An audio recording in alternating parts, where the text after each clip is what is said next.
हो महानामा भइनी ना। आई बाबा साहब इतना बढ़िया संविधान लिखनी कि छोट बड़ ऊंच नीच गरीब जितना भी बाड़ा सबके अधिकार में मिले के चाहिए आ यह संविधान में लिखल बा। तो वही संविधान के बार पालन नहीं हो पावत। वही गीत के माध्यम से थोड़ा सा एगो टुकड़ा रुआ सबके बीच हम भेज रहल बानी।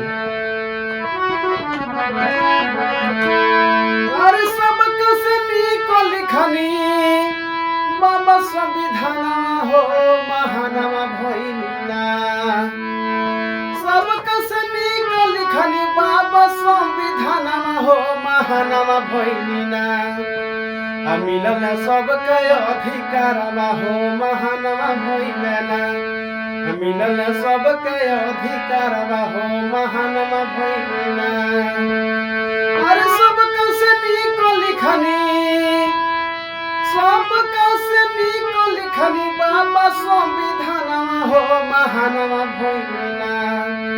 मिलन सबके अधिकार हो महानामा भइनी ना। मिलन सबके अधिकार हो महानामा भइनी ना। सबके अधिकार मिलल बा आ मिली। और वो सब शेयर लाइक कमेंट करी।